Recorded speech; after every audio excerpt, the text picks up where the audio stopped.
Tarde a todos. Com grande satisfação que o Hospital do Câncer de Londrina os recebe para este momento especial de reflexão, aprendizado e inspiração. Em nome do Hospital do Câncer, agradecemos a presença de nossos colaboradores, voluntários, parceiros e convidados que nos acompanham nessa importante palestra voltada à humanização e ao desenvolvimento humano. Recebemos hoje Eduardo Casarotto, profissional com mais de 25 anos de experiência em desenvolvimento humano e humanização de ambientes organizacionais. Ao longo de sua trajetória, atuou como consultor e mentor de líderes de grandes empresas nacionais e internacionais, entre elas Volvo, Volkswagen, Sony Mobile, Scania e Atento do Brasil. É criador da Vinctologia, metodologia que integra neurociência, psicologia e filosofia, propondo uma nova visão sobre comportamento humano, relações institucionais e prevenção de conflitos e adoecimentos organizacionais. Autor de 15 livros, Eduardo Casarotto teve seus projetos representados no Senado Federal durante o Dia Internacional dos Direitos Humanos, e sua obra, Sistemas Humanizados, Humanização 2.0, integra o acervo da Biblioteca do Senado. Também recebeu o título de doutor honoris causa e homenagens da Assembleia Legislativa de São Paulo, consolidando sua atuação dedicada à pesquisa, à saúde mental e à evolução humana nas organizações. Para iniciar o cerimonial, convidamos à frente o presidente do Hospital do Câncer de Londrina, senhor Francisco Ontivero,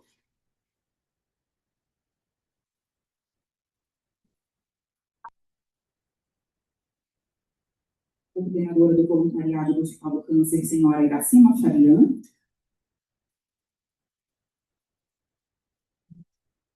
o gestor executivo do movimento Fazendo, o senhor Luiz Cláudio Gaiardi,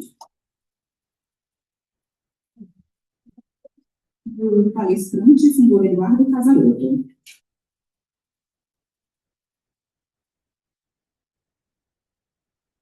Passamos a palavra para o presidente do Hospital do Câncer de Londrina, senhor Francisco Ontivero. Boa tarde a todos e a todas. Muito obrigado pela presença. Nós temos aqui 60 coordenadores nossos que vieram aqui para ouvir a palestra. Eu agradeço aqui a tua presença, meu doutor Eduardo Casarotto. Obrigado aí por conhecer aqui também o nosso trabalho que fazemos aqui no Londrina Fazendo, o apoio que você deu aí com o olhar. Muito obrigado, que Deus te abençoe e te dê bastante saúde e bastante paz. Para fazer a demonstração aqui, eu gostaria que o Gaiardi apresentasse Já, o Luiz vai fazer a apresentação quase não. Já fez a apresentação. A gente vai passar a palavra para a Iracema antes. Isso. Então, tá bom. Então, eu passo a palavra aqui para o nosso palestrante. Eu vou passar a palavra, então, para a coordenadora do voluntariado do Hospital do Câncer, senhora Iracema Fabian. Doutor Eduardo, é uma honra tê-lo aqui. Muito obrigada pela presença e por vir tratar de um tema tão importante do nosso hospital, que permeia tanto a nossa missão, os nossos valores, o trabalho diário de cada um. Então, muito obrigada e que a gente consiga esteja jogando as sementes num terreno muito fértil. Obrigada.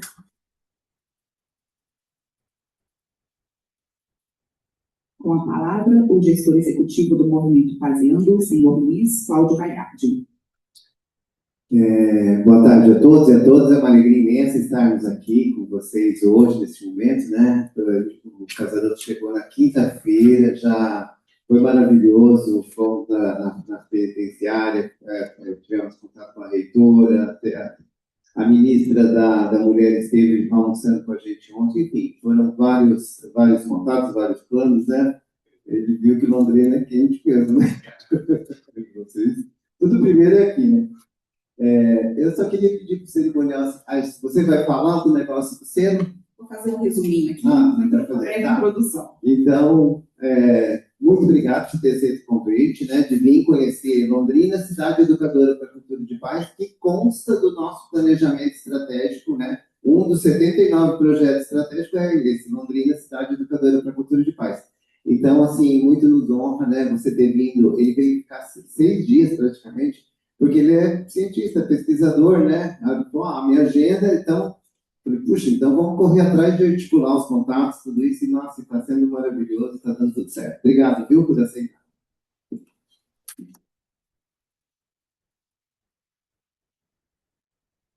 O movimento Pazeando tem 26 anos de atuação e expertise no trabalho de educar para a cultura da paz, proposto e definido pela ONU em 1999.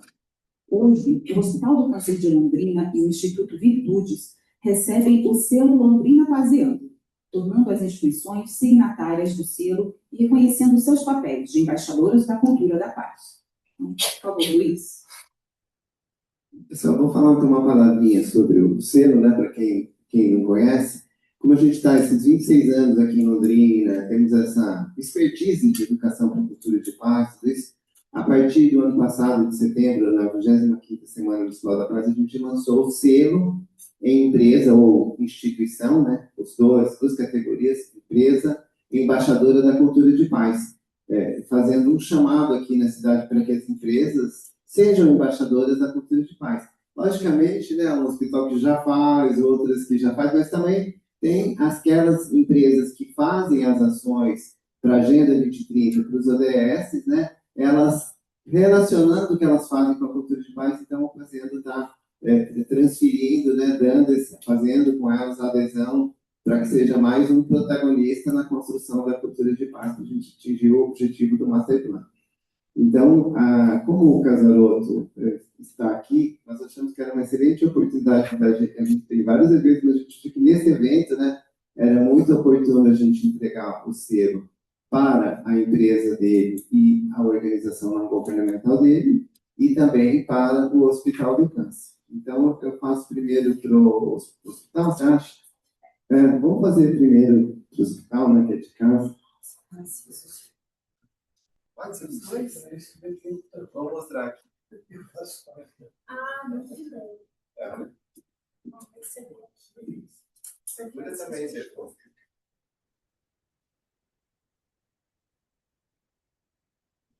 Obrigado.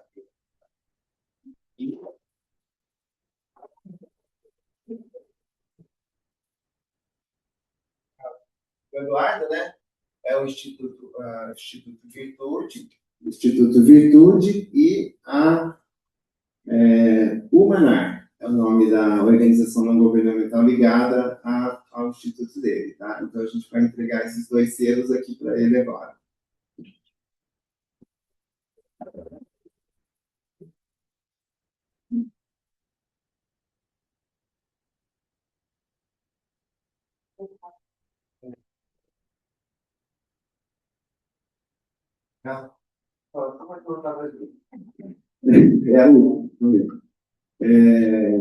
O senhor Francisco, né, nós estamos 26 anos na ONG Londrina, ele é fundador da ONG Londrina Pazeando, junto comigo, né? E ele também é presidente do hospital, então o certificado está assinado por ele. Só para vocês saberem. Mas depois vocês podem olhar, nós vamos deixar aqui, né, o certificado, que quiser olhar mais de perto, eu sei que quem está lá atrás é difícil de... Muito obrigado, de verdade.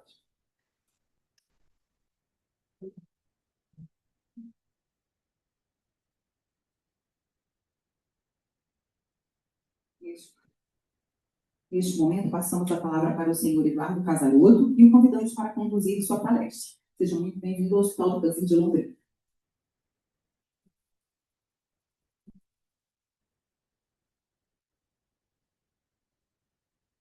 Boa tarde, gente, tudo bem? Feliz de estar aqui, feliz mesmo. Estou apaixonado pela cidade. Realmente tem uma energia de inovação. As coisas acontecem primeiro aqui, as pessoas, gente boa, não tem, olha, realmente estou muito feliz aqui. E espero agregar com esse assunto, humanização, que é novo, mas não é tão novo, né? Desde 2000, ou seja, não é tão novo assim, né? Aqui a gente tem humanização aqui. Não, não peguei, sabe? Não tem. Vamos lá. A humanização, talvez muitos conheçam o que é humanização, é uma das grandes missões aqui, a gente trazer o que é ciência, o que é acadêmico, o que é humanização e o que é senso comum. Tá? Vamos dividir essas duas coisas, ok? E aí, com isso, talvez agregar um pouquinho aí nas boas práticas de humanização que vocês praticam, tá? Eu já ouvi falar que são muito boas, eu tenho muitos elogios. Então vamos lá. Para quem não sabe, a humanização começou lá em 2000, dentro do Brasil, exatamente com humanizações. Nesse período, eu tinha uma escola de psicanálise, nem tem mais escola de psicanálise, mas naquele período, o superintendente da Fundação da Medicina do ABC, que é uma instituição muito grande, ele falou assim, tem que estar nesse assunto aqui, humanização. Você ajuda a montar a grade curricular lá para a faculdade sobre humanização? Eu não faço nem ideia do que é esse negócio. O que é esse negócio? Mas você não sabe, mas ninguém sabe também. Então, vamos... Eu comecei, obviamente, a virar um estudioso do assunto em paralelo, né? Como também, além da psicanálise, eu também dava consultoria de RH, informação na área. Veio a calhar exatamente essa companhia de informações me veio a calhar naquele momento e, de fato, eu virei um grande estudioso, pesquisador da área, né, e tem tantos artigos publicados sobre humanização. Então, de lá para cá, se evoluiu bastante, né, se mudou o conceito. Né, então, agora a gente chega... Por que é esse 2.0, para quem está curioso? A humanização, ela veio na saúde, ela veio da saúde. Hoje, a gente expande o conceito da humanização da saúde para qualquer lugar, ou seja, serviço público, corporações, serviços. Então, essa mesma metodologia, esse mesmo pensar, cabe em qualquer lugar? Sim, por isso que só tem essa brincadeirinha de 2.0. Mas é a mesma humanização, só que aplicada no corporativismo, na educação, em todos. E isso tudo, com o decorrer do tempo, a gente foi se sistematizando melhor, foi estudando melhor.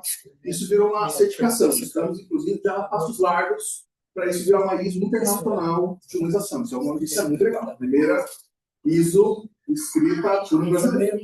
Sério, o Brasil está num momento muito bom, né?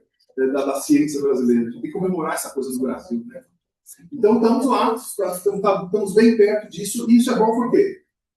Porque realmente a gente tem uma forma sistêmica de aplicar. É auditável. Ou seja, tem muitas coisas da humanização e no senso comum que são coisas muito bacanas. São muito... que vem de um coração bom, assim, vem de uma boa intenção, mas dá para medir? Dá para sistematizar?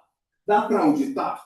Bom, quando a gente teve esse compromisso pela certificação de prospecção auditado, né, como é que a gente vai auditar o estado de felicidade? Então a gente vai ter que... Isso ganhamos muita maturidade. Aí a gente chega num conceito, de fato, que é humanização. Então, vamos lá. Para cá. Então, vamos lá. Humanização é a ciência que estuda o funcionamento humano versus as regras do ambiente. Olha que é uma coisa mais simples do mundo. Tá? Se as regras do ambiente respeitam o funcionamento humano, humanizado. Se essa regra não respeita o funcionamento humano, violência institucional. Ó, é um centro extremamente fácil de entender, tudo bem? Então, só por essa definição, a gente já entende que uma dos 5 filtros, ou seja, um dos 5 pilares da humanização, só é a humanização quando ela é sistêmica. Então, quando a gente está falando de humanização, nós estamos falando das regras do jogo. A regra do jogo é humanizada. Tá? Quando o humano falha, quem tem que sustentar é a regra. Tá? É regra a gente, às vezes, dar um lugar para uma pessoa que está mais cansada, que você está mais cansado, não, senta aqui. E isso é uma lei? Eu vou ser multado se eu não der um lugar para ela? E se eu fumar no avião? A diferença entre princípios, eu vou depender da humanidade daquela pessoa, daquela evolução daquela pessoa e de uma regra. Tudo bem? O que é humanização? A regra é humanizada. A gente não depende da boa vontade dos humanos. Aí a gente começa, de fato, a conseguir medir. Tudo bem? Então, uma das primeiras coisas importantes da gente entender é sobre... Eu nem vou passar por aqui, que a gente sabe o custo do tamanho da desumanização, né? Eu acho que não é mais assunto que eu tenho que convencer ninguém de, olha, a gente está ferrado por causa de saúde mental, de violência institucional, eu não preciso convencer mais ninguém nessa altura do campeonato. Há 20 anos atrás, a gente tinha que ficar com essa bandeira, olha, isso vai dar ruim, hein? Isso vai dar ruim, hein? Já deu ruim, todo mundo já viu, então eu não preciso nem convencer muito. Tá? Todo mundo conhece os 3 termos? Burnout todo mundo conhece, né? Burnout, esgotamento, muita pressão. Eu vou dar uma visão também sobre burnout, que não é só sobre pressão de trabalho, sobre o tempo de trabalho.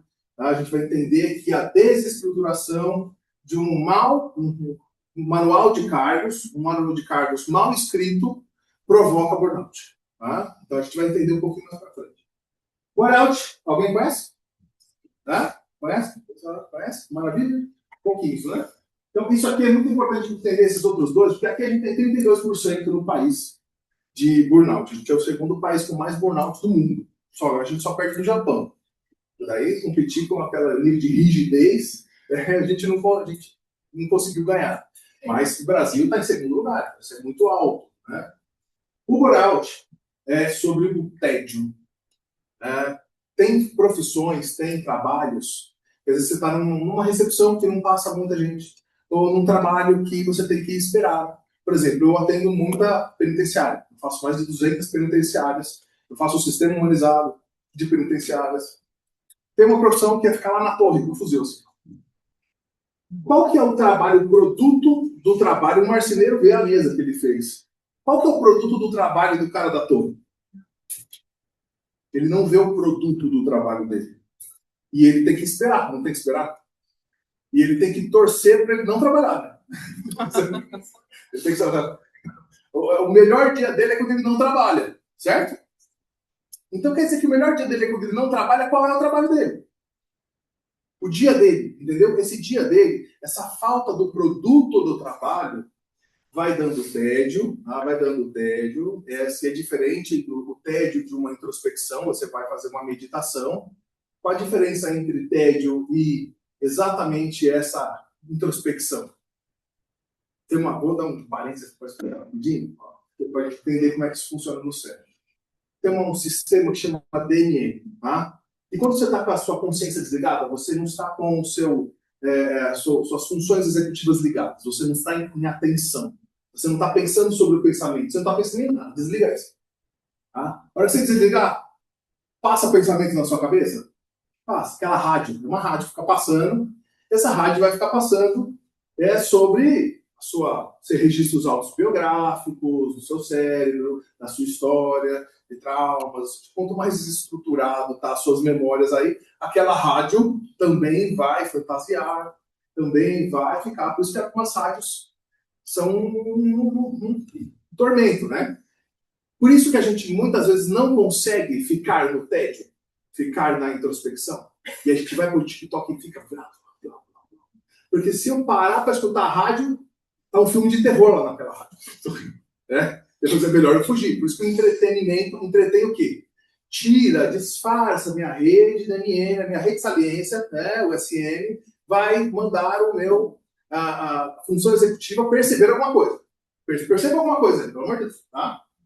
Então, isso chama via Menon, que é uma rede tripartite do cérebro. São 3 vias neurais que vão funcionar uma com a outra, esse jogo. Quem funciona quem? A rede de saliência no meio fica falando, agora a função executiva, agora o DNN.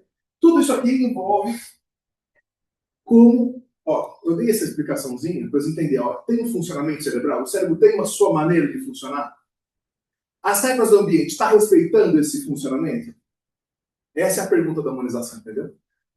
Será que minha descrição de carga, o meu fluxograma, o meu manual de carga, as políticas internas, ela respeita como este humano funciona? Essa é a grande pergunta da humanização. Você vai pegar regra por regra, política interna, política de governança, fluxograma de processo, vai pegar tudo isso e vai ficar perguntando para cada coisa.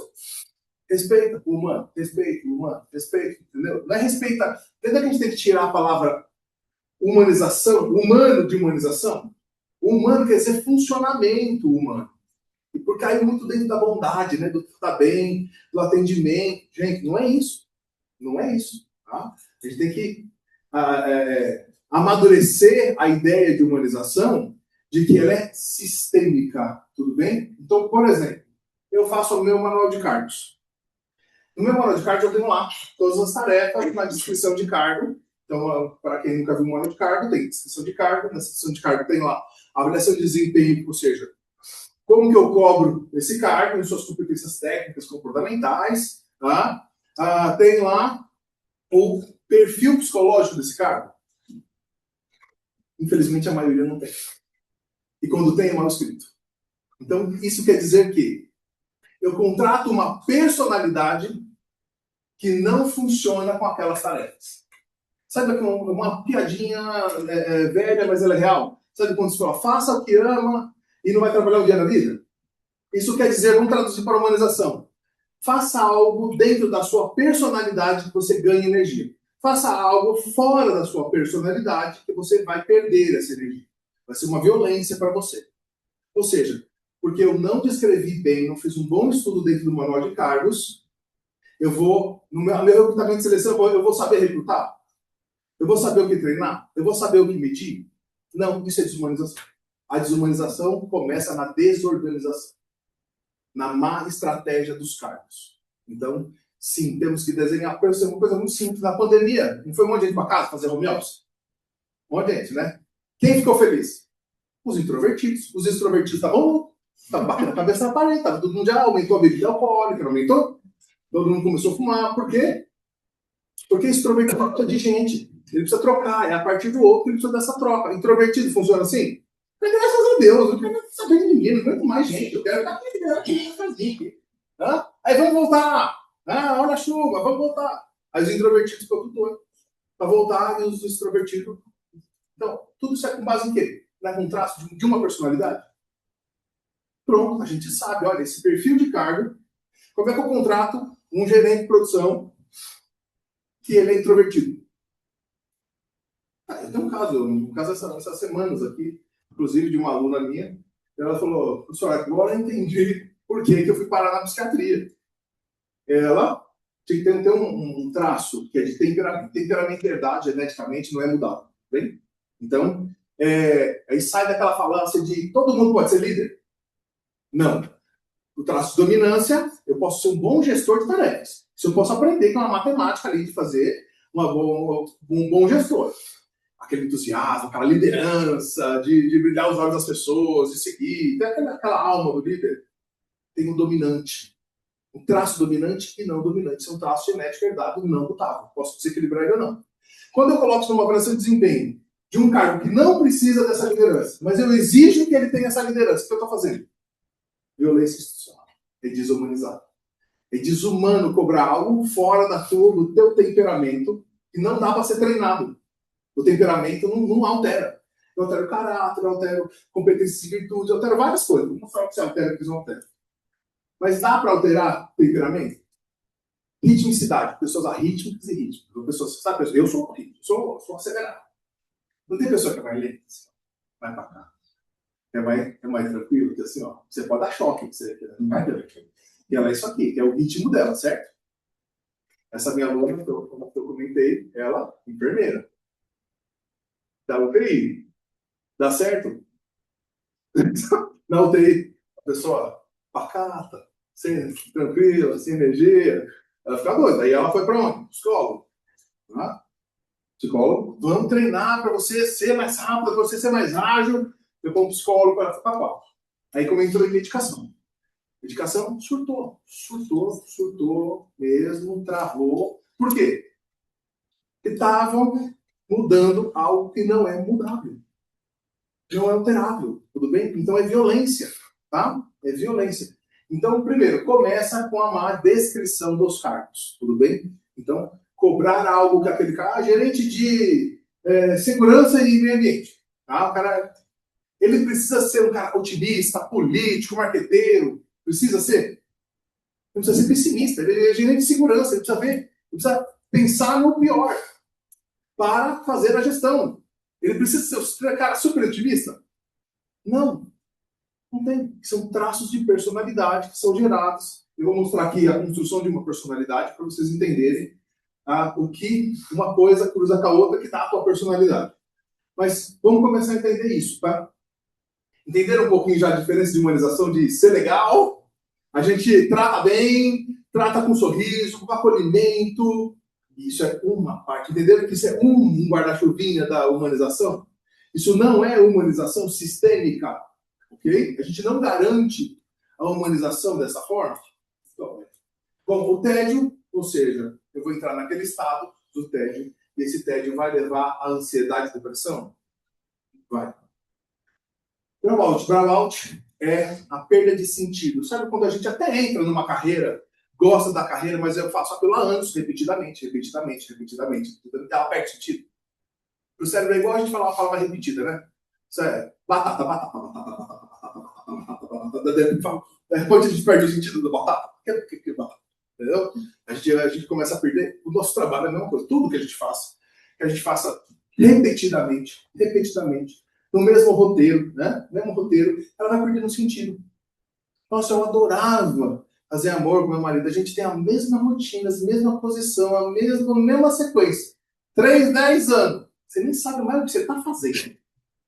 É assim tudo. Estou brincando com a brincadeira da sexualidade, para a gente entender que é tudo assim. Tudo que a gente faz uma rotina, o cérebro, o sistema SARA vai entender essa rotina e vai perceber só aquele pedaço e vai perder o sentido, e essa perda de sentido perde o propósito e a gente trabalha por sentido. Por que você trabalha? Se fosse só por dinheiro, a gente trabalha só por dinheiro? Não. Vocês conhecem o Elton Maia? Eu ouviu falar no Elton Maia? Quem conhece o Elton Maia? Para entender de humanização, começa lá no Elton Maia. Teve Taylor, Fayol, teorias da administração. Taylor, Fayol, Ford, e depois esse cara veio o Elton Maia. Elton Maia, ele era um professor de universidade, e aí uma empresa de lâmpada, de 2.000 funcionários, falou assim, professor, vem cá, estuda aqui, faz um estudo aqui para o povo trabalhar mais. É verdade, porque a história é real, eu só conto de forma mais branda, mas é exatamente assim. E foi o professor lá, estudou, e ele fez uma matemática no quadro. Ele pensando, trabalho igual a dinheiro. E ele parou dessa forma. Ele falou, então, vou pegar um grupo, eu vou aumentar o salário, e para outro grupo, ele até relata isso. Vocês podem buscar esse estudo dele, que é até engraçado. Ele não sabia o que fazer. Ele começou a enrolar os caras. Vocês vão ser as pessoas que vão entrar nesse estudo. Hoje vocês são as pessoas mais importantes. Tudo que você fizer tem um significado. A gente vai ver tudo que vocês fazem, que vocês vão ser os exemplos de toda a empresa. E vai. Quem vocês acham que trabalhou mais? Só quem aumentou o salário ou quem jogou esse texto todo?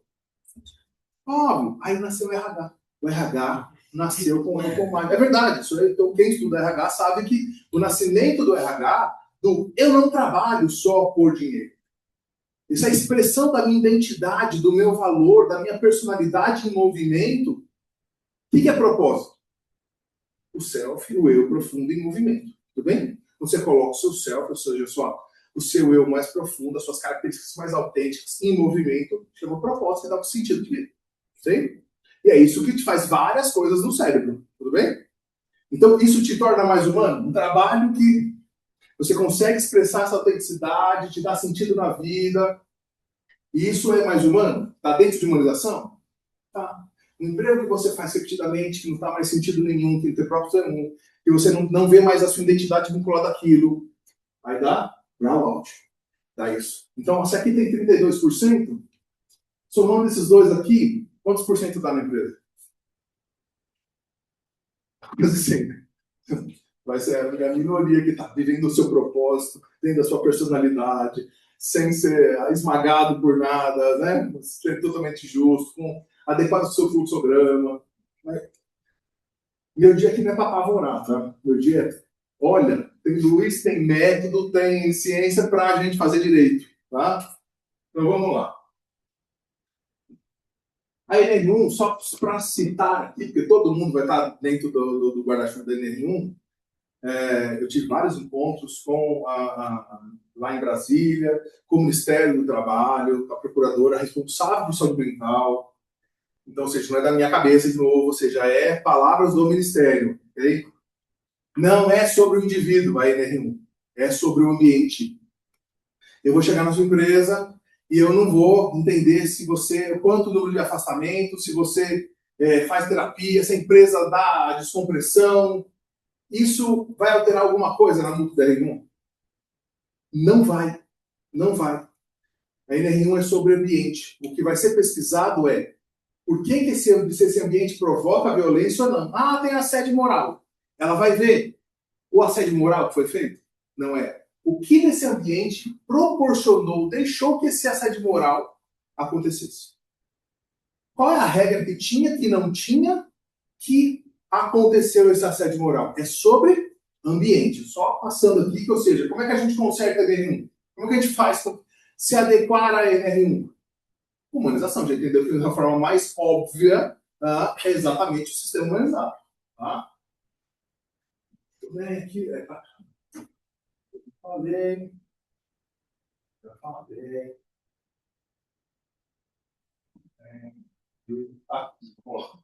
Então, aqui só para deixar bem pontuado, ela é sistêmica, ou seja, eu faço descompressão, eu trato bem, tenho um manual de atendimento humanizado, eu faço várias ações pontuais. Está dentro da regra? Está escrito? A gente, se não for escrito dentro de uma regra, é uma ação maravilhosa. A gente fez lá uma integração que foi incrível. Faz parte da regra? Não, não é humanização, é só uma ação legal. Bacana, tudo bem, super bem intencionado, é legal, só não pode dar nome de humanização. Ah, essa ação é humanizada. Eu fico perguntando quando essas coisas. Ah, e olha, a gente faz um atendimento humanizado, a gente faz. Essa ação é humanizada. Não é humanizada. Ela é legal, ela é humana, ela pode ser várias coisas. Humanizado é uma palavra técnica, tá? Tem que tirar vocês comuns, você vai ver que ela é sistêmica, tudo bem? Ela é virtuosa, ou seja, ela pratica a fraternidade, a igualdade, ela pensa nesse próximo, na comunidade, ou seja, nunca é egoísta para mim, ou seja, não é só para um, ela sempre tem a questão da virtuosidade. É 360? Não existe humanização se eu der um belo protocolo de atendimento humanizado para o paciente sai daqui super feliz. Nossa, o hospital arrebenta, hein? Nossa, maravilhoso, eu fui tão bem tratado, o enfermeiro está com dobro de trabalho por causa disso. Isso é humanização? Isso não é humanização. Só é humanização se for 360 graus. Aquela regra vai ter o mesmo impacto no enfermeiro, no paciente, no familiar, no médico, na administração, na stakeholders todos. Entenderam? Ah, eu faço humanização lá na cadeia. É pro preso? Não, é pro preso, pro policial penal, pro cara da SAP, pro familiar que vai visitar, ou seja, aquelas regras comportam 360 a todos. Pronto, é humanização. Então, humanização que serve a um e dá mais trabalho pro outro, pode chamar de Hakuna Matata, mas não é humanização. Humanização é só CS 360, tudo bem? Flexibilidade muito simples, ela cabe a todos, ou seja, todos os gêneros, todas as idades, okay? Todos os corpos, ou seja, ela é flexível, ela cabe a todos. E também dentro de flexibilidade, ela cabe a todas as, por exemplo, plano de remuneração flexível. Ah, ela tem 2 filhos para trabalhar, não precisa deixar na creche. Eu não tenho filho nenhum, eu tenho. Mas, imagina, eu não tenho filho nenhum e eu gasto muita gasolina, porque eu moro muito longe. Aquele plano de benefício, com aquele número de pontos, eu consigo dar a creche para ela e a gasolina para mim? Isso é flexibilidade, isso é humano, ou seja, eu estou trazendo de forma mais subjetiva aquela individualidade daquele humano, daquele mais da carga. Tudo bem? Então, o plano de remuneração flexível é um bom exemplo do que é flexibilidade. Tudo bem? Corresponsabilidade, ou seja, de fato, não para inglês ver, a gente é corresponsável, a gente divide a liderança, as decisões, é um que manda, no final. Você sabe que é um que manda. E acabou, tudo bem? Quando é um que manda, o outro só obedece, o que o cérebro responde? Ele desliga a sua responsabilidade. Ele desliga, sabe aquela senso de dono? Vamos vestir a camisa, você tem que ser senso de dono. Vamos lá, você tem que ser responsável. Tá, mas você manda, eu só obedeço. Você manda, eu só obedeço. O cérebro responde isso com corresponsabilidade? Não, o cérebro não funciona assim, tudo bem? Ele entra na posição infantil, o Lacan ia chamar de posição criança desejada. Ele ia ficar lá na posição da criança desejada, esperando ordem esperando o que fazer, e se der merda, não é comigo, ok? Se você vai provocar esse ambiente se você não der corresponsabilidade. Dividir as decisões, claro que é hierárquico, né? Também, ou seja, se eu tenho grupos que eu tenho que ser mais autocráticos e grupos que eu tenho que ser mais democráticos. Então, essa corresponsabilidade também é flexível, ok? Tá? Eu não vou pegar um grupo de produção, altamente produção, e dar toda a liberdade, se vocês quiserem. E vou pegar o pessoal de marketing e vou falar, não, vocês têm que seguir regras específicas. Eu tenho que... Ou seja, a autocracia e a democracia e a liberdade estão no lugar errado, né? Isso acontece conforme também, uma coisa que tem que cruzar, faz parte da humanização, um estudo interessante. Lembra que eu falei das personalidades? Dos cargos. Então não é do indivíduo ocupante do cargo, é do cargo, tudo bem? Junto com aquele grupo de tarefas, alguém nunca viu uma descrição de cargo? Ele tem uma boa descrição de cargo o que faz, para que faz e como faz. Então, assim, tem lá em cada tarefa o que faço, para que faço e como faço. Então, descreve direitinho, eu tenho noção exatamente qual é a minha tarefa, como que é o procedimento disso e para que eu faço isso. E eu olho para isso, todas as minhas tarefas, por um fluxograma e falo, olha a sequência delas, e para onde que vai o final da minha tarefa, e de onde que vem a minha tarefa. De um fluxograma eu tenho clareza, e as competências que eu tenho que ter para entregar essas tarefas, dentro desse fluxograma, aqui também a avaliação de desempenho. Pronto, isso é um manual de cargo. Tudo bem? Os manual de cargo bem feito, como fala, ó, humanização começa pela organização estratégica, tá? Então, quando a gente desenha essa personalidade do cargo, a gente tem que desenhar também a personalidade do setor. Depois que eu entendo, olha, então a galera de marketing aqui, a enfermagem não tem um perfil, tá? Ela não tem já um perfilzão assim, ó. E o médico, a UTI, tem outro perfilzão? Tem. Ó, se a gente for lá na pediatria, não tem outro perfilzão? Cada setor da empresa tem um perfil? Tem. É um perfil como se fosse uma pessoa. Imagina uma pessoa. Introvertido, extrovertido, otimista, pessimista, brando. Todos aqueles traços de personalidade têm que ser traçados dentro da área. Tem que ser traçados na empresa. Esse hospital aqui, ó, se ele fosse uma pessoa, ele teria uma personalidade? Teria uma personalidade. Então, a gente tem 3 personalidades que a gente tem que traçar, que é a da empresa, do setor e do cargo. E depois cruzar um com o outro. Para ver se aquela coisa, se há um conflito. Por exemplo, quando eu dei consultoria na Scania, a Scania, para quem não conhece, é uma empresa sueca. Você comia no chão. Você vai lá naqueles caminhões que produzem, você olha lá, porque está produzindo um caminhão aqui, o chão é mais limpo da minha casa. É um negócio assim, exagerado de regras de organização. E aí o marketing sempre me falava, a gente não consegue criar nada aqui. A gente não pode sair para fumar, a gente não pode sair para cá, a gente tem liberdade. E a criação tem que seguir uma tabela de cor, que não pode conhecer isso, que não pode sair dessa tabela. Você conseguia deixar aquele pessoal de marketing criar? Ele falou, não, a gente contrata a agência de fora, eles criam lá, eles não precisam respeitar a regra daqui, eles entregam e beleza. Ou seja, a personalidade daquele setor, junto com a personalidade da empresa, batia? Não batia. A produção batia, cara, tudo certinho? Aí batia. Tá? Então, quando você não faz o cruzamento dessas 3 personalidades, você não consegue ver o cruzamento e ver o conflito entre elas. Tá? Isso desumaniza? Sim, isso desumaniza. Tá? Muito bem. Entenderam os 5 filtros? Dúvidas aqui? Pode perguntar. Tranquilo? Fácil, né? Entenda que assim, ó, eu vou pegar as minhas regras, todas, política interna, política de governança, o manual de cargos, o meu compliance, ou seja, tudo que é regra, e vou perguntar para essas 5 coisas aqui, ó, por isso que a gente chama de 5 filtros, 5 pilares. Sistêmico, é 360 graus, é flexível, é responsável. Sim, sim, não, conserta. Fica como exercício já para vocês. Vou pegar minha política interna aqui. E aí, batendo. Nossa, inteligência artificial hoje pode facilitar bem, né? Pega esse documento, passa lá, eu dou uma apostila aí para vocês, um trem aí para vocês passar, pega a sua política, cruza, fala assim, veja qual que é 360, qual que não é, qual que é o responsável, qual que não é. E você vai descobrir, vai dar uma facilitada na vida aí um pouquinho, né?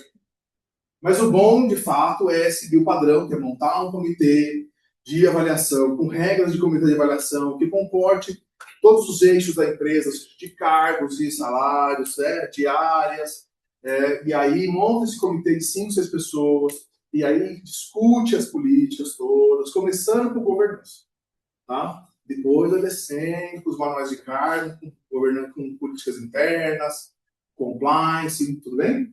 Então fica a dica. Quanto tempo eu tenho no tempo?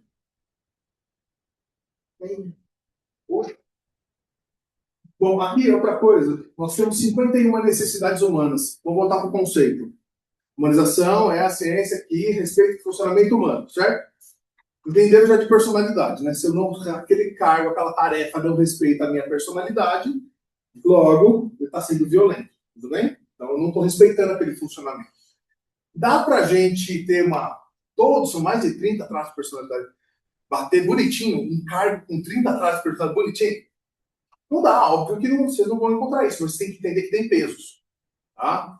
Dentro todos aqueles traços de personalidade, tem coisas que são mais pesadas, como a gente falou da enfermagem, uma pessoa rítmica, entendeu? É um cargo que eu preciso que seja o líder, CEO da empresa, e ele não tem dominância. Ou seja, tem alguns que têm um peso maior que outro. Então lembra do peso, tá? Então são vários traços de personalidade, mas para esse cargo tem traços que são fundamentais e outros que dá para... Esse dá para passar, tá? Porque, ou seja, é o centro do cargo, tá? As 51 necessidades, todos nós temos as 51 necessidades, tá? Conforme as estruturas neurológicas que a gente é mais primitivo ou mais evoluído, tá? Então, já tem pessoas mais primitivas e mais evoluídas, claro, ok? Eu tenho mais estruturas, mais micro-redes neurais do cérebro desenvolvidas, como a humildade, a brandura, a paciência, né? E esse cara vai funcionar diferente no mundo? Ele vai funcionar diferente no mundo. Estou falando de neurologia, tá? Estou falando de estrutura neurológica, tá? Então, não, eu nunca li nada, tá? Eu não tenho informação, eu nunca treinei a minha brandura, o meu perdão, a minha humildade, nunca treinei nada disso. Meu cérebro ainda, ele funciona de forma primitiva, tudo bem? As necessidades também vão sair desses grupos. Nós temos grupos mais evoluídos, menos evoluídos, e as necessidades também comportam isso, tudo bem? Então, uma bobagem é a gente pegar um grupo primitivo, por exemplo, eu vou lá na penitenciária, vou fazer um grupo de mindfulness. Vai funcionar? Não, não. Quando você já está no estágio um pouco maior, né? Eu saio, eu vou mostrar para vocês aqui os grupos 1, 2, 3 e 5 aqui, ó. Então, ó, no grupo 1, sobrevivência primitiva, segurança, proteção ao grupo, competição. Quem está no grupo 1? No grupo 1. Eles são estimulados nesse grupo. Aí sobe, eu tenho um pouquinho mais de estrutura para o meu cérebro, eu vou começar a controlar as coisas, vou querer diversão, vou ter necessidade de estética. Você consegue ver uma galera inteira só nesse grupo 2? Que busca ter controle das coisas, relacionamento, busca limpeza de higiene, movimento corporal, sentir emoções, conforto, pertencimento, companhia, diversão, privacidade. Você consegue ver um grupo inteiro de pessoas que estão aqui? Que vivem por isso aqui? Então, eles vão ter necessidade de se privar isso aqui, vai sentir falta e eles gastam o salário e o foco inteirinho nesse grupo de necessidades, porque o cérebro está funcionando nesse grupo. Evoluir um pouquinho, aí eu quero compreender, conhecer, vou me desenvolver, vou realizar relegado, vou resolver meus conflitos internos. Aqui que ele vem para terapia, né? Antes ele vem para terapia, só se você for forçado, né? Ele for amarrado, leva ele para terapia. Só quando ele evolui um pouquinho mais as estruturas cerebrais é que ele vai começar a perceber outras coisas. Ih, eu tenho conflito. Ih, eu preciso evoluir. Ih, eu preciso estudar. Ih, eu preciso desenvolver. Aí ele começa. Então, cada grupo de necessidades, as regras do jogo obedeceram essa aqui. Esse é o jogo. Então, pega de novo, por exemplo, deu uma consultoria, ajudar a consultoria na UOL. Era um salão gigantesco de gente. Gigantesco. E tinha lá um cafezinho. E aí o diretor via que amontoava gente ali no cafezinho. Amontava. Era um monte de gente ali no cafezinho. Claro, você ia tomar um cafezinho, é o lugar da fofoca. Exatamente onde falava mal dele. Aí você ia lá. Né? E falava mesmo. Ia lá. Está dentro. Aqui está dentro. Está dentro de contato físico. Está dentro de vínculo. De trocar. é humano. Aí ele colocou a regra. Quando vai no cafezinho, não pode amontoar gente. Aí ele não deixou, ele cortou aquele trem. Né? E aí não deixava. Ele feriu com aquela regra uma necessidade humana. É humano a gente trocar essa ideia aí. É humano. É humano a gente criar vínculo. Vínculo é uma necessidade humana. Hã? Quase que eu coloco 52, né? Falar mal do chefe, porque é uma necessidade. Né? Então a gente tem que entender. Olha, vínculo, depende do nível do vínculo, da companhia. Tá? Essa copresença, a gente não tem. Tipo, olha, eu vou lá no banheiro, vamos comigo? Ou eu vou lá no centro pagar a conta, vamos comigo? A gente não tem essa maneira de chamar a gente para fazer coisa, que é só você que está fazendo? Né? Por que você chama a gente para fazer coisa que é para você fazer?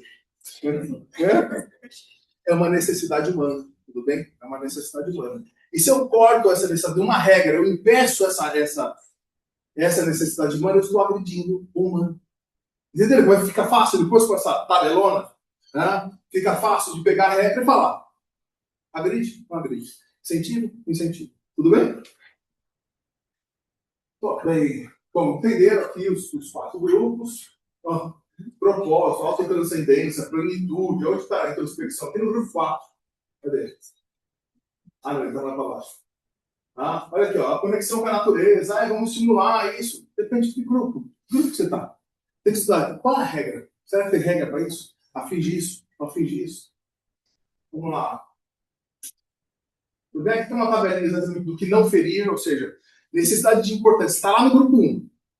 Vaidade, arrogância, ou seja, é bem primitivo esse lugar de arrogância, vaidade, dominância. Então eu posso incentivar isso. A regra pode incentivar isso? Não. Mas ela pode ferir isso?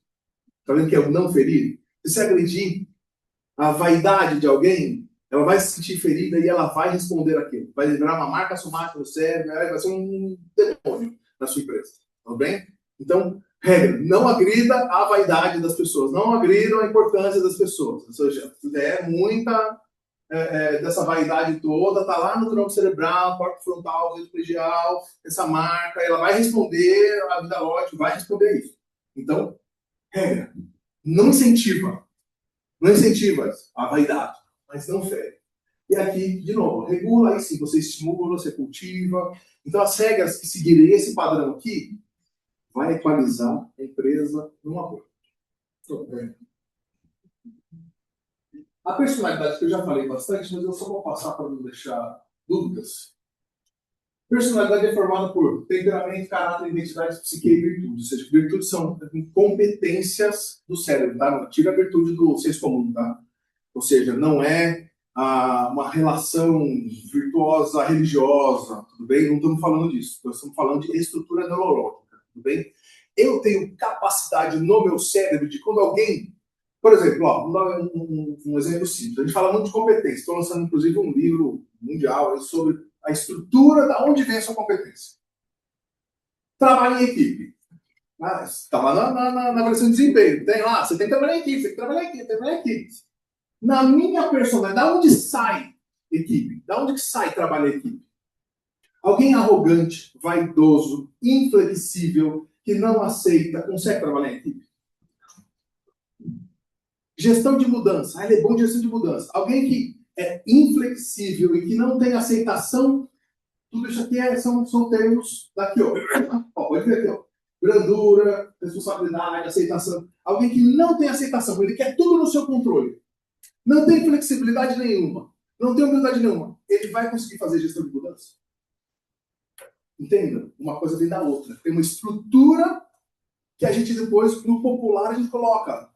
Gestão de mudança, adaptabilidade. A gente vai colocar isso numa avaliação de desempenho. Mas entenda, aquela competência, ela tem uma estrutura neurológica da onde ela sai. Pessoas são mais capazes de entregar aquilo ou não. Aí fica um negócio extremamente interessante. Quando eu me formei em RH, eu fui a primeira turma de RH. Depois eu tinha que apresentar no MEC, um monte de coisa lá, para ver se ia validar. Se era um curso novo, não existia isso. Eu ia começar nos congressos e tal, e aí era uma inovação. Nós estamos falando de 30 anos, 25 anos atrás. Era uma inovação. Olha, as competências, comportamentais vai ter o mesmo peso da competência técnica. Ele é engenheiro, sabe falar inglês, mas se ele sabe conversar com as pessoas, se ele tem boa comunicação, vai ter o mesmo peso. Hoje não era. Há 30 anos atrás, ligava para a competência comportamental? Não. Aí os visionários, isso vai ter o mesmo peso, vai ter o mesmo peso. E tem, de fato, não tem o mesmo peso hoje. Competência comportamental, e está certo mesmo. Tá certo.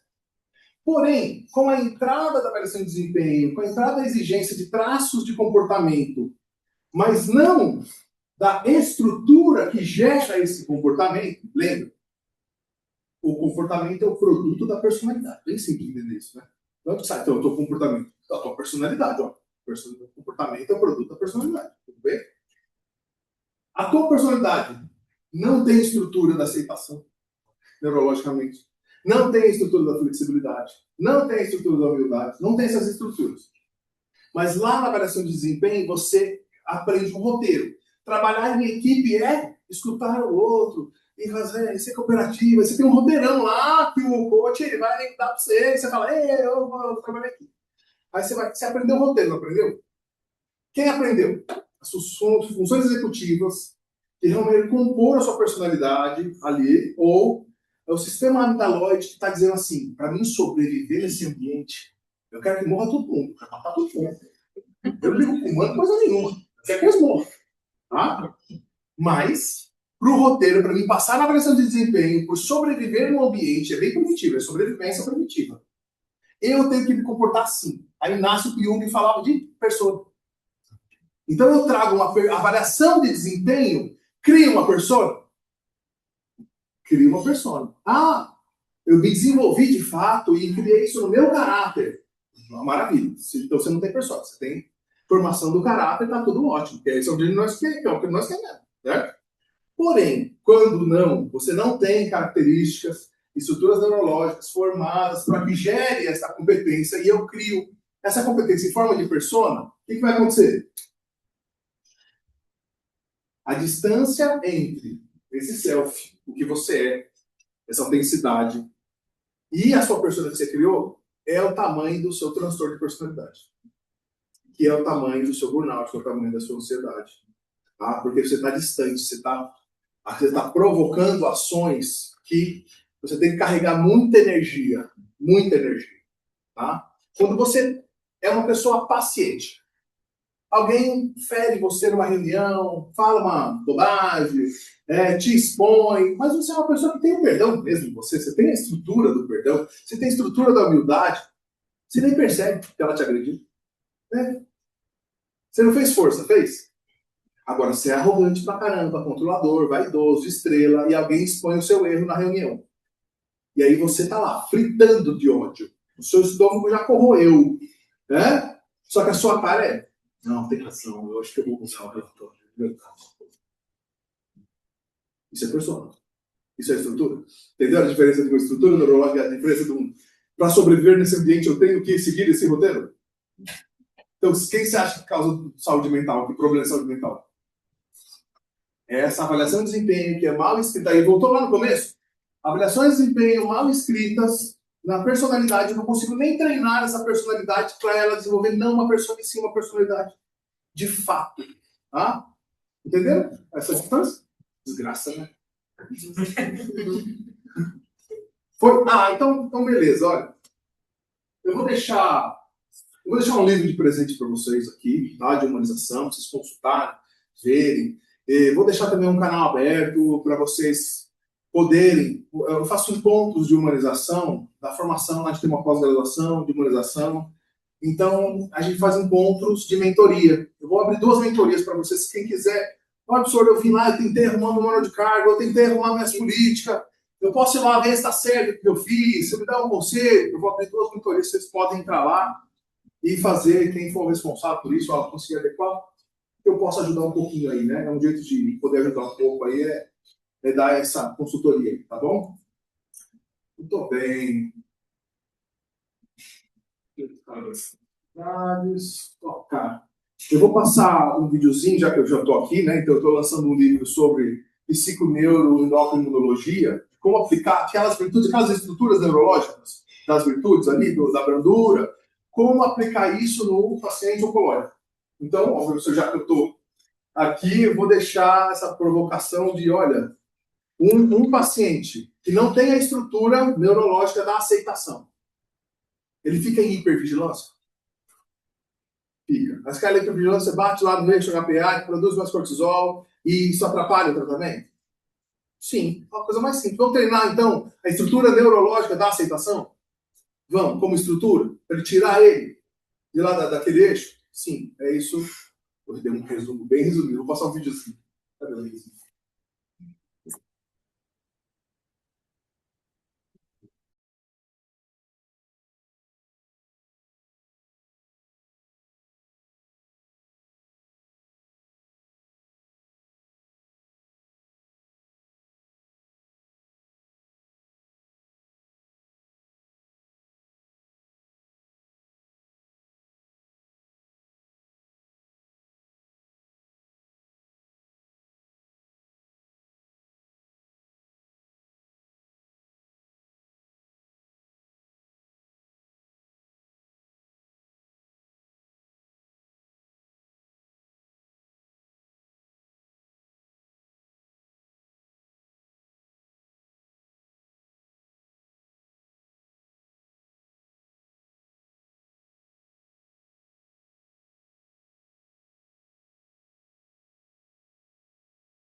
É a ideia de que o corpo é uma teia biológica super complexa. A biografia do paciente, os vínculos afetivos, a qualidade do sono, tudo isso é informação pura que muda a resposta ao tratamento. Tratar um tumor e simplesmente ignorar o terreno fisiológico onde ele mora é uma abordagem que acaba ficando clinicamente incompleta. Tem uma citação do Fritjof Capra que captura isso perfeitamente. Ele diz que essa divisão entre mente e corpo, herdada de Descartes, foi a ficção mais útil da medicina moderna, mas acabou virando o seu limite mais grave. E é bem isso. Isolar a mente do corpo ajudou demais a medicina a evoluir na parte técnica lá atrás, mas hoje é um problema sério. Imagina tratar um tumor com altíssima tecnologia enquanto o paciente vive mergulhado num estresse crônico diário, sem suporte adequado. Isso compromete a própria biologia do tratamento, não tem como separar as coisas. 2. A rede psicossomática molecular. Vamos avançar um pouquinho e ver como essa ideia foi ganhando corpo ao longo do tempo. A gente sai lá da filosofia de 1600 e pouco e chega na psicossomática na década de 30. Mas a grande revolução, a virada de chave mesmo, aconteceu nos anos 70. A cientista Candice Pert descobriu os receptores opiáceos, provando que as moléculas da emoção literalmente circulam pelo corpo inteiro. Logo em seguida, Adler e Cohen mostraram que o nosso sistema imunológico pode aprender e ser condicionado. Isso inaugurou um campo incrivelmente importante chamado psiconeuroendócrino imunologia, a famosa PNI. Mas como que essa comunicação invisível acontece na prática? O pesquisador Ernest Rossi explicou isso através do conceito de transdução. Pensa nisso como se fosse um super tradutor biológico em tempo real. A transdução é a conversão contínua de informação de um formato para outro no nosso corpo. Por exemplo, um pensamento de medo, que é pura informação psicológica, sofre transdução no cérebro e vira um sinal elétrico. Esse sinal vira a liberação de um hormônio, que viaja e bate na porta das nossas células de defesa. A informação é exata mesma, mas ela viaja pelo corpo falando diferentes idiomas químicos. Muito louco, não é? E o que é realmente fascinante observar é a precisão dessa assinatura química. Um estado emocional sustentado de alegria ou de conexão profunda libera coisas como endorfinas e ocitocina. E o que elas fazem? Elas mandam o sistema imune combater inflamações e ativar as células protetoras do corpo. É um comando direto. Agora, do outro lado da moeda, um estado de medo crônico e ruminação prescreve quimicamente altas doses de cortisol para o corpo.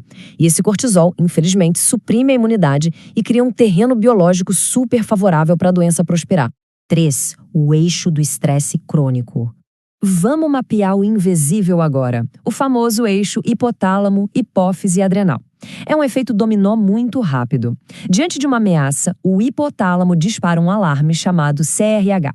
O CRH cutuca a hipófise para liberar o ACTH, que pega carona no sangue até as glândulas adrenais e dá a ordem de produzir cortisol. O problema não é essa cascata incrível, ela salva vidas. O problema real é quando esse botão de alarme fica travado no ligado o tempo inteiro. O biólogo Robert Sapolsky explica essa falha do nosso sistema de um jeito brilhante. Ele pontua que a zebra que foge do leão escapa, sobrevive e logo se recupera. Já o ser humano que carrega a ameaça dentro da cabeça por meses a fio, esse não se recupera. É o cortisol crônico que faz o estrago. O nosso sistema de estresse é uma máquina perfeita de sobrevivência para emergências de 5 minutos. A zebra corre e logo depois o cortisol dela zera. Mas a gente acaba antecipando o pior cenário, mantendo o medo crônico, e aí esse cortisol se torna patogênico. E as consequências genéticas desse estresse constante são assombrosas. O pesquisador Stephen Coe mapeou o padrão chamado CTRA. Ele demonstrou por A mais B que viver debaixo de adversidade psicossocial contínua não é apenas doloroso emocionalmente. Isso literalmente altera a expressão genética das nossas células imunológicas. Desliga as defesas antivirais e liga com força total os genes que causam inflamação. O estresse vai lá e reescreve a biologia celular. 4. Impacto biológico no câncer. Quando a gente traz esses mecanismos de estresse direto para o cenário oncológico, as consequências devastadoras ficam muito claras. O ponto mais crítico é como o cortisol crônico suprime as células NK, as famosas natural killers. Elas são a nossa linha de frente, as responsáveis por reconhecer e destruir as células malignas. O estresse contínuo simplesmente amarra as mãos dessas células. Além de bagunçar completamente o nosso equilíbrio de defesa, ele encharca o microambiente do corpo com substâncias inflamatórias terríveis. E tem mais uma coisa. Paralelo a esse caminho do cortisol, o nosso sistema simpático de luta ou fuga também entra em parafuso. Esse estresse libera as catecolaminas, como a adrenalina. E, pasmem, muitos tumores possuem receptores diretos para essas moléculas de estresse. Quando o tumor recebe essa enxurrada contínua de adrenalina, ele usa esse estímulo para acelerar a formação de novos vasos sanguíneos para se alimentar e até para facilitar a metástase. O estresse literalmente nutre o problema. Então, o ponto crucial de toda essa conversa é este, e a gente precisa ser eticamente cristalino aqui. Essa ciência não serve para culpar quem adoece. A ausência de emoções perfeitas não causa câncer, e cultivar uma positividade cega não vai substituir a medicina e curar a doença sozinha. De jeito nenhum. O que estamos vendo atua estritamente como um coadjuvante biológico, um complemento vital que prepara e otimiza o terreno do corpo para que os tratamentos convencionais, como a quimioterapia, funcionem com o máximo da sua força. 5. A ciência das virtudes. Com essa base de cair o queixo, a gente encara a pergunta de ouro. Se a inflamação mental constante envia mensagens biológicas perigosas de estresse, qual é a informação exata que a gente precisa cultivar internamente para devolver o equilíbrio para o organismo? A resposta super rigorosa para isso está no campo da virtologia. Ao contrário do que muita gente pensa, a virtologia não trata as virtudes como regras morais, religiosas ou aquela positividade tóxica. Nada disso. Ela define virtudes como redes e estruturas neurais que podem ser treinadas. Graças à neuroplasticidade, quando a gente treina uma virtude, a gente altera fisicamente o cérebro, abaixa o volume do estresse e devolve para o corpo a homeostase, que é o nosso equilíbrio interno perfeito. Na prática de quem enfrenta a oncologia, existe um percurso bem mapeado de virtudes. A primeira de todas, a fundação mesmo, é a aceitação. Sem aceitar a realidade e o diagnóstico, nenhuma das outras funciona direito. Depois disso, entra o treino de competências como o perdão, a gratidão, o bom humor, a perseverança. E elas não são só intenções bonitas, tá? São ferramentas ativas com circuitos mensuráveis no cérebro associadas à regulação daquele eixo de estresse que a gente falou. E isso ilustra de forma brilhante que não tem nada de mágica aqui, é neurociência empírica pura. Cada virtude tem um protocolo super metódico de treino, usando os princípios de consolidação de memória do prêmio Nobel Eric Kandel. A estrutura é focada em pequenos exercícios diários, praticados por 14 dias, para forçar o cérebro a criar novas conexões.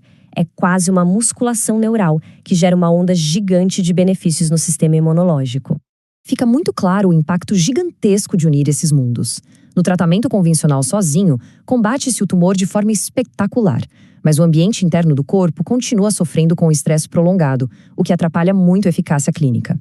Já no modelo integrador, com a virtuologia na jogada, a gente soma a força da oncologia com a otimização desse terreno do corpo, regulando ativamente o cortisol e impulsionando a resposta de defesa natural de forma impressionante. Essa é a tese central, toda validada cientificamente. O treinamento dessas virtudes não é um luxo de bem-estar. Ao organizar ativamente as conexões lá no cérebro, acontece uma modificação física, tangível no ambiente biológico. Isso melhora muito a adesão ao tratamento, fortalece o corpo e melhora drasticamente a qualidade de vida nos momentos mais pesados da jornada oncológica. E toda essa ciência maravilhosa nos deixa com uma reflexão muito poderosa. Não importa a condição de saúde atual de ninguém, o nosso corpo escuta ininterruptamente a narrativa que rola dentro da mente. Compreender que a própria biologia pode ser moldada por circuitos neurais de resiliência e virtude é uma das descobertas mais libertadoras da medicina. Afinal de contas, se cada emoção é uma receita química que desce direto para as células, fica a pergunta: que receita química a gente está enviando para o nosso organismo hoje? É algo vital para se pensar. E espero que essa nossa análise tenha trazido uma perspectiva incrível sobre o potencial integrador do corpo humano. Até a próxima!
Eu sou a virtude em forma de humildade. Eu não quero mais ser importante. Eu não busco ter mais importância. Eu domino meu orgulho.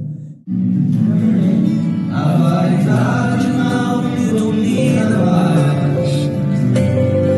A arrogância não faz parte de mim, pois eu domino meu orgulho.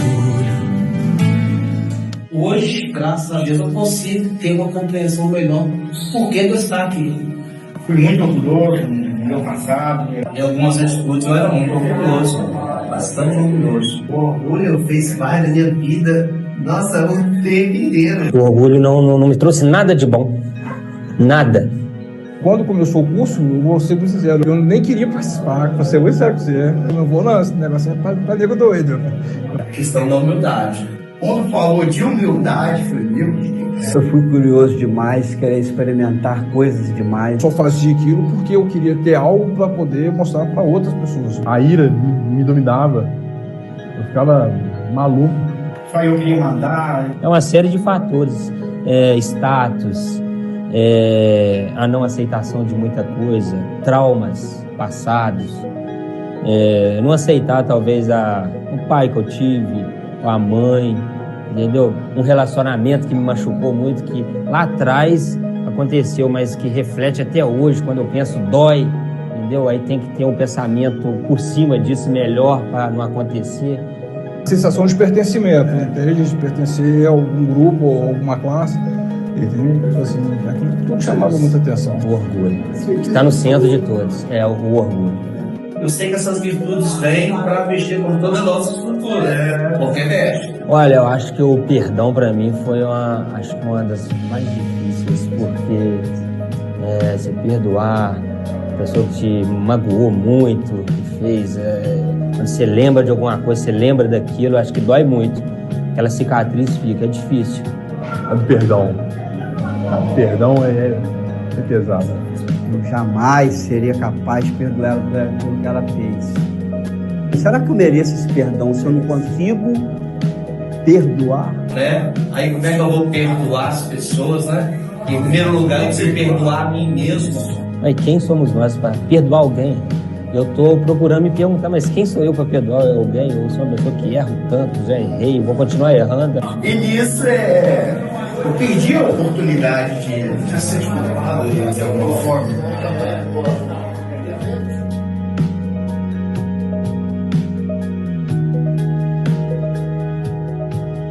Quem sou eu para não perdoar alguém? Antes dessa pessoa me magoar, outras coisas que me magoaram, eu já magoei muitas outras pessoas, eu já fiz muitas outras coisas. Então acho que entender isso, eu procurar entender, está me deixando bem mais fácil de progredir. Olha o meu orgulho onde está. Ela queria me pedir perdão, eu não abri mão. Humildade. Então foi assim uma autoanálise dentro de mim próprio, e teve reação. E essas reações chegou até da minha íntima, da minha esposa.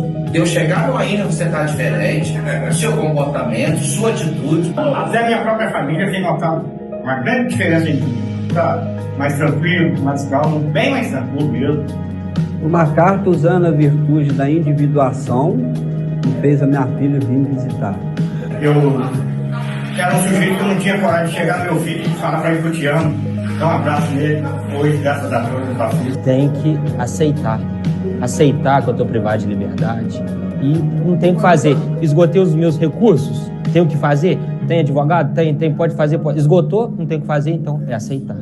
A nossa batalha contra o orgulho, ele gera vários componentes nesse exército que vai assim, degradando o homem mentalmente e chega ao ponto que ele, quando assusta, já está derrubado. Aí as virtudes, quando chega, montam uma base de defesa contra o orgulho. A humildade, principalmente. A humildade, principalmente. A primeira coisa que eu tenho que conseguir mudar é eu. Não adianta eu querer mudar uma pessoa que me trata mal, que me trata com indiferença. Talvez essa indiferença seja porque eu ainda não consegui, ainda não aprendi a olhar para essa pessoa da forma que eu deveria olhar, com humildade. Você vê que aquilo está dando um resultado positivo na vida dos próprios colegas, né? Tem que ser líder da minha própria consciência primeiro. Esse curso ajuda você a ter recuperar a consciência. E eu estou buscando a melhora, estou buscando a mudança. A primeira coisa que eu faço é colocar a música da humildade. Todos os dias eu uso a música da humildade. Sabe, porque na minha vida tem feito a diferença. Situações acontecem na vida da gente a todo momento, mas a gente, o que a gente tem que fazer? Tem que bater a poeira, levantar a cabeça e dar a volta por cima.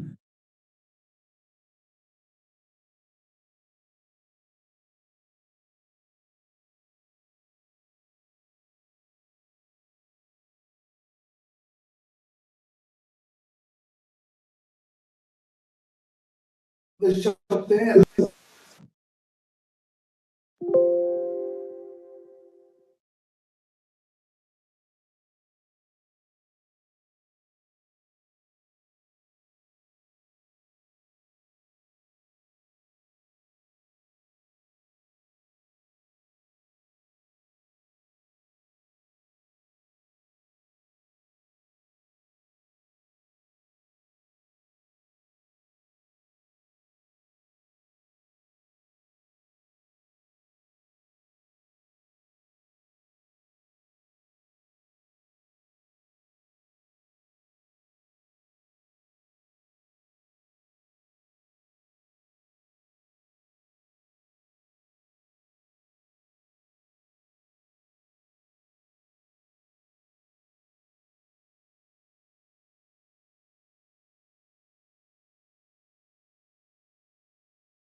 indicadores que vivem estudo científico.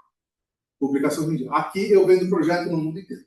Então eu tenho em Nova York, em Los Angeles, na Colômbia, ou seja, não tem nenhuma hipocrisia, eu ganho dinheiro sim. Só que eu é meu Robin Hood, sabe? Eu dou para quem precisa e consigo tirar para quem paga, e é o nosso sistema de trabalho, o nosso business, nossa estratégia é essa. Então, qual é a única contrapartida? Me dá indicador. Me dá indicador. Ou seja, vamos medir o grupo de controle bonitinho, né? E ótimo. Daqui eu tiro os estudos, ou seja, fazer estudos para publicar bonitinho, ou seja, ter peso científico disso.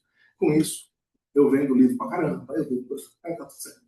Ou seja, tá? É o nosso plano. O nosso plano é assim. Então, para vocês, não tem curso nenhum, tá? Então, é aplicar a metodologia aqui. Aí, quando quiser, a gente vem, tá? Toda a metodologia, fazer essa neuroplasticidade, as apostilas, os vídeos, o treino, tá? Fica aqui, espero que conseguimos, né? Para a gente é bom com paciência brasileira, é bom para tudo isso. Tá? Obrigado, gente.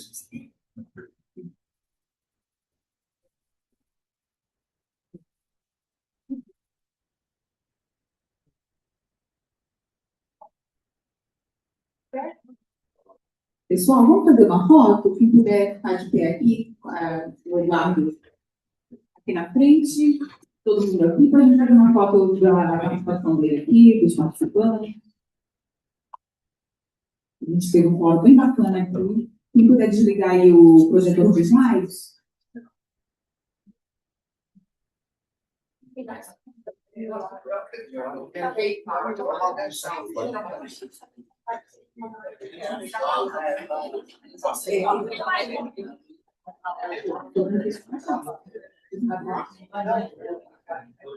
Todo mundo virado para cá, por favor.